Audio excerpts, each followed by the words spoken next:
Your boss pays you on Friday. By Monday, the government already has its cut. Someone else wakes up $50,000 richer because their stocks climbed overnight. No paycheck, no withholding, no tax bill until they decide there should be one.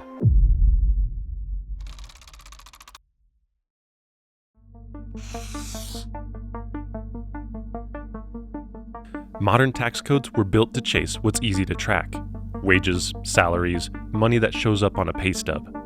63% of workers say they wouldn't be able to cover a $500 emergency expense. Most people don't have $1,000 in the bank. Most people cannot handle a tire blowout, or they're going to put it on credit. Ownership grows quietly in the background, accumulating value the IRS can't touch until a sale happens. No backroom deals required, just paperwork, incentives, and 100 years of policy choices that sorted Americans into 3 lanes: those who pay now, those who pay later, and those who never pay at all. The machinery that creates this split is hiding in plain sight.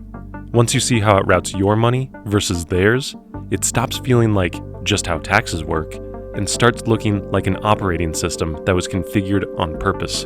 People just don't really care about this issue. Well, therein lies why we have today the Tax Day marches. Organizers want the White House. So, as you watch the rest of this investigation, keep one question in the back of your mind. Which lane are you in right now? And who benefits from you staying there? The disconnect isn't just the economy is unfair. It's that you and your paycheck are plugged into one operating system. The United States is known for having this great abundance, and at the same time, alongside that abundance, there is widespread poverty and economic insecurity. While a different one quietly runs in the background for people who own. From here on, we stop blaming vibes and start reading the code.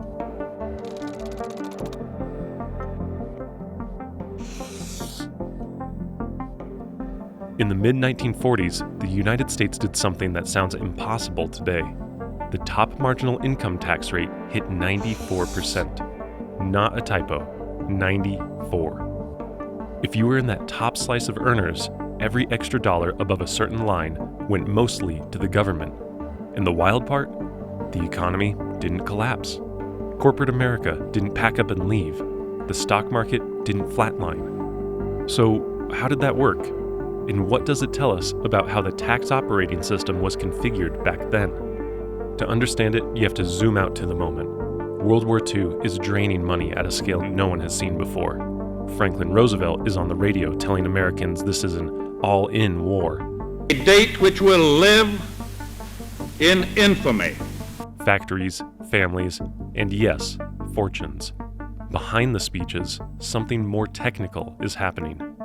Congress quietly rewrites the tax code into a machine designed to do one thing: pull money out of the very top to fund the war, and then, for a while, the middle-class boom that followed.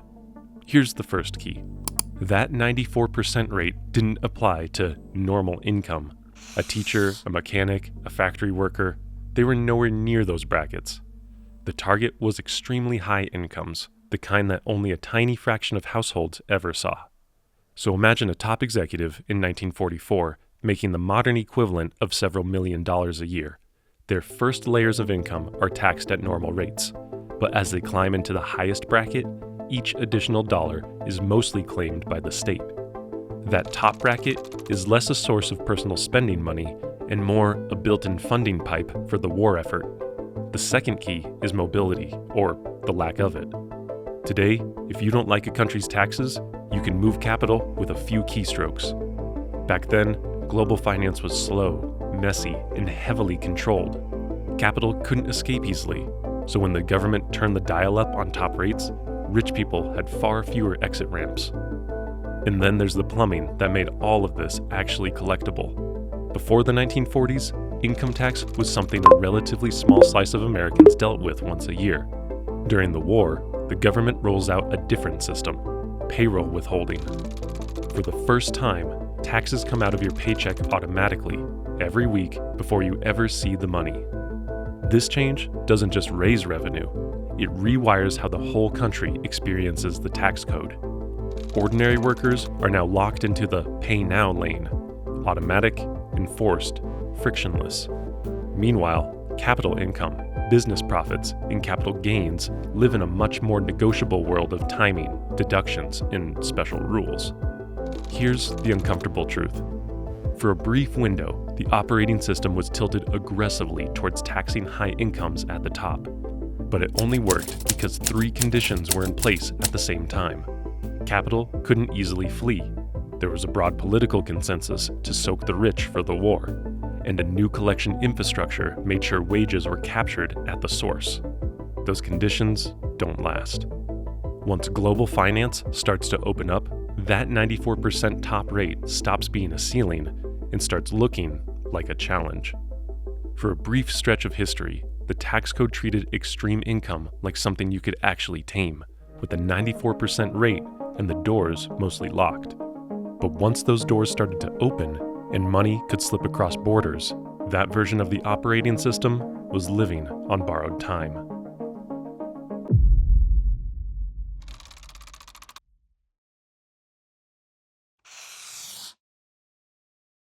In the 1940s, high earners had a problem. There weren't many places for their money to run. By the mid-1970s, that changed. The postwar financial order, the Bretton Woods system that kept money mostly locked inside national borders, starts to crack. One country after another dismantles capital controls. Currencies float, new financial markets appear, and suddenly, money doesn't just sit still, it can move. Picture this in practical terms. A factory worker in Ohio can't beam their job to Ireland overnight, but a $50 million portfolio, with the right lawyers and a few signatures, it can move to London, Luxembourg, or Singapore and keep earning, far away from the taxman back home. That shift creates an impossible-looking choice for governments. If you raise taxes on capital, on investment gains, on corporate profits, the people who own that capital now have options. They can route it to other countries, other entities, other names. But if you raise taxes on wages, people grumble. They might vote differently, but most can't move their job, their family, or their entire life to a tax haven. So, quietly, tax codes begin to adapt. Ireland cuts its corporate tax rate to one of the lowest in the developed world and invites multinationals in. Luxembourg refines a maze of holding companies and special rulings for global firms. Switzerland leans harder on banking secrecy. Singapore builds a financial center where money can enter and exit with minimal friction. Different countries, same message. Bring your capital here, we'll treat it well. On paper, each policy can be defended. We need investment, we need jobs, we need to stay competitive. But step back and something bigger comes into focus. The tax code stops being just a tool to raise money and becomes a negotiation with mobile wealth. Every year, new exemptions, lower rates, and special regimes get added, not randomly, but to keep capital from disappearing across a border. Meanwhile, labor doesn't get the same treatment. Your paycheck is still taxed where you live and work. Social Security contributions are still peeled off every period automatically. Sales taxes still show up every time you buy groceries. Capital gets exit options. Labor gets withholding. That's the moment the operating system really splits. One side is built around people whose income is tied to a place. The other is built around money that can vanish if you press too hard. And once governments start competing to keep that money from running, something subtle happens. The fear of capital flight becomes a permanent constraint. It sits in the background of every tax debate, every reform, every temporary break that never fully goes away. When money learned to vanish, tax policy stopped being a simple raise revenue tool and became a constant negotiation with mobile wealth. From that point on, the safest thing for any government wasn't to tax capital harder, but to lean on the one base that couldn't easily leave. Or they're demanding that President Trump release his tax returns. People whose income still arrived as a paycheck.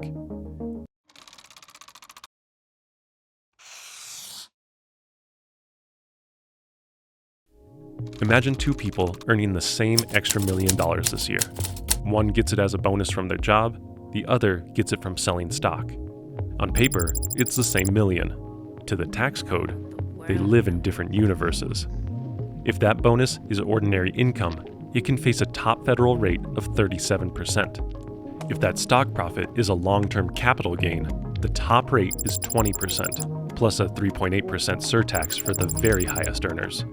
Same country, same year, roughly 2/3 more tax for the person whose money shows up on a paycheck instead of a brokerage statement.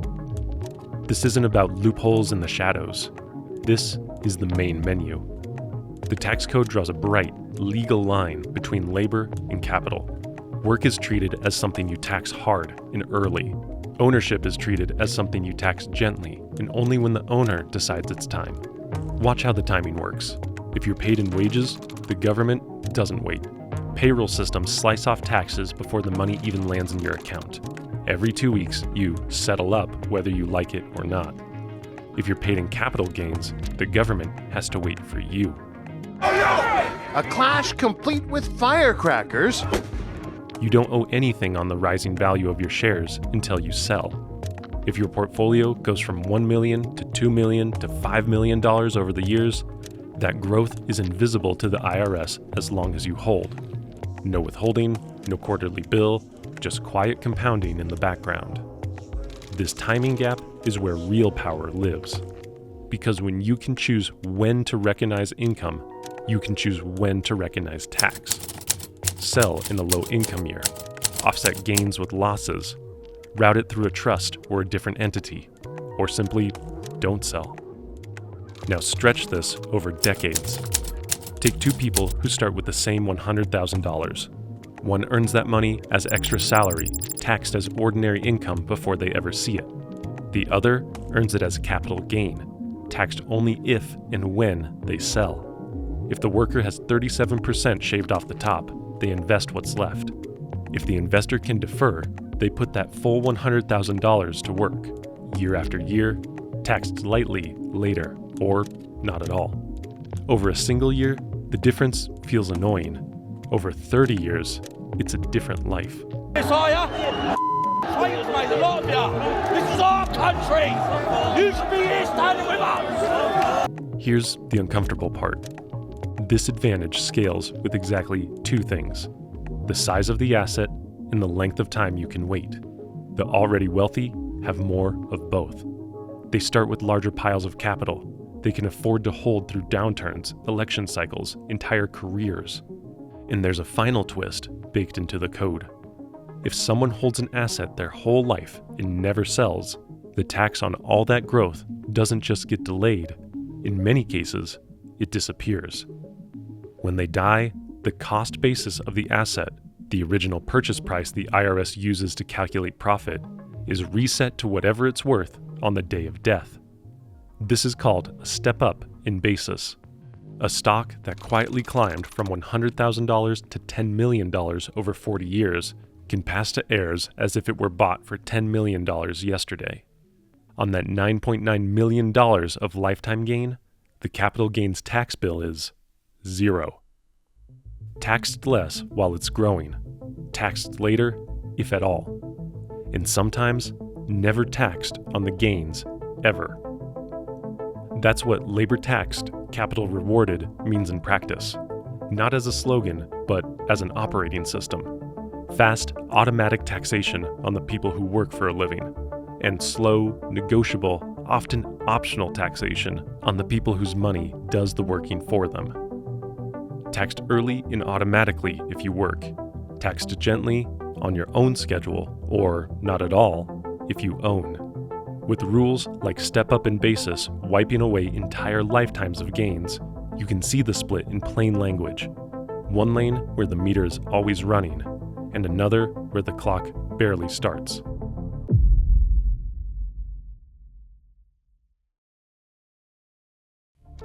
An unrealized gain is deceptively simple. Your asset climbed in value, but you haven't converted it to cash, so no taxes owed. You buy shares at $1 million and watch them climb to $10 million. You feel $9 million richer. You can use that gain as leverage for a beach house, but the IRS sees nothing taxable. The wealth exists, the liability doesn't. This isn't a minor accounting quirk. UC Berkeley economists Emmanuel Saez, Danny Yegan, and Gabriel Zuckman have spent years measuring how much wealth sits in this untaxed limbo. Their research underpins policy proposals that aim directly at unrealized gains because the amounts are staggering. Tens of trillions of dollars appreciate quietly year after year, generating zero federal revenue while their owners grow richer and richer. The tax code nudges wealthy owners toward one strategy: never sell. Hold forever. Sit on the gains and let them compound untouched. Over a generation, that untaxed slice grows into a fortune the government never touches. The bigger the portfolio, the faster the wealth grows. So the wealthy sit on mountains of gains, legally invisible to the tax system. They feel richer every year.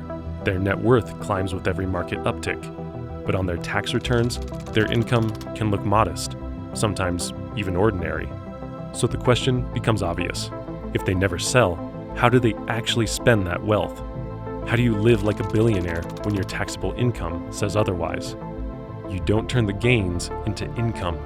You turn the gains into collateral. Tax attorneys mapped out that playbook decades ago. Banks built an entire business model around it.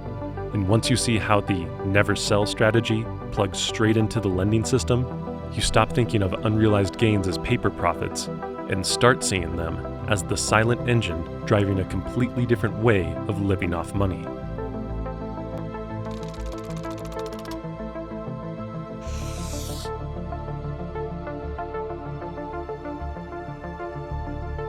The answer fits in 3 words: buy, borrow, die.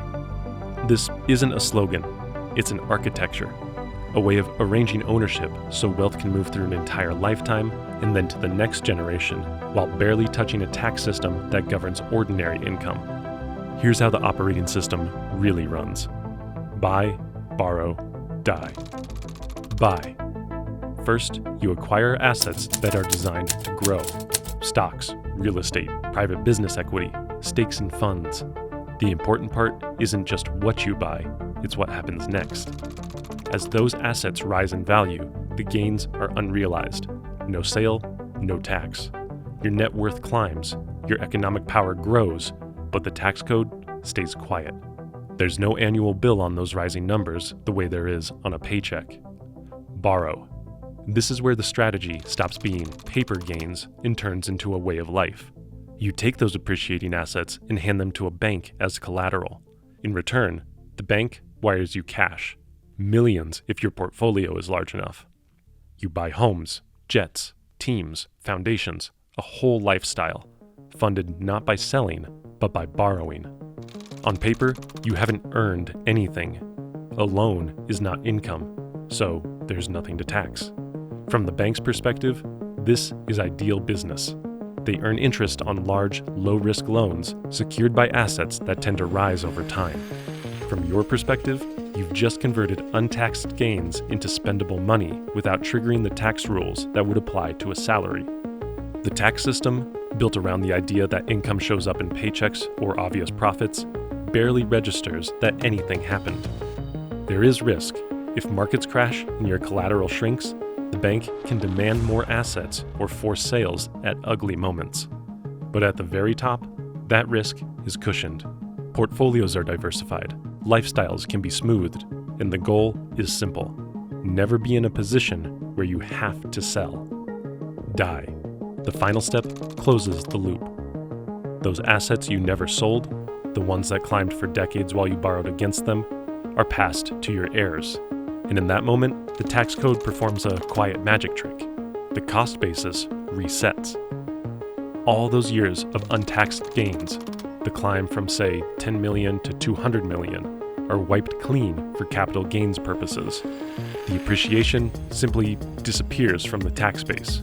Your heirs now own the asset as if they bought at the higher value. If they sell immediately, the official gain is close to zero. Over one lifetime, the sequence is clean. Buy appreciating assets, borrow against them to live, die, and erase the tax bill on everything that grew in between. This isn't a loophole a clever accountant found last Tuesday. Tax attorneys have refined this playbook for decades. Banks have built dedicated teams and products around it. And together, they've turned buy, borrow, die from a slogan into a parallel wealth system, one that runs on different rules than the operating system your wages live in. The real question isn't whether this works for a handful of billionaires.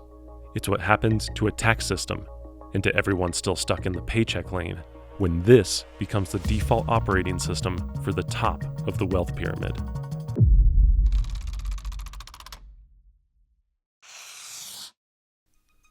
When you tax visible income relentlessly while letting invisible wealth compound untouched, you build a machine with one inevitable result: acceleration for some, stagnation for others. No conspiracy required, just compound interest and tax policy working exactly as written. Any serious reform has to touch three levers at once: when gains get taxed, what happens at inheritance, and whether borrowing against wealth counts as income. Touch only one, and you're rearranging furniture while the floor stays tilted. Right now, the tax code sends a clear message. Earn a paycheck? We take your share early and automatically. Own appreciating assets? We wait, sometimes forever. Borrow against them instead, and the system calls it nothing at all. Over time, the gap doesn't just create inequality, it hard codes it. The rules are working precisely as the people who wrote them intended. The system decides who gets rich, and it's the rich. You aren't broken. Your budgeting, your effort, your choices are operating inside an architecture that was never neutral. The system is configured this way, and rules can be rewritten. The real question is how. Do you tax gains as they appear instead of waiting for a sale that never comes? Or do you stop wiping away lifetimes of appreciation at death? Do you treat billion-dollar credit lines differently from a paycheck that shows up twice a month? Every country that's tried to answer those questions has made trade-offs about growth, investment, and who gets protected when things go wrong. Some have tilted the floor a little less. Some have quietly copied this model almost exactly. If you want to see how other countries quietly build different architectures and why some of them are starting to look uncomfortably familiar, the next investigation starts with a simple question: what happens when this same playbook shows up in places you'd never expect? Thanks for watching.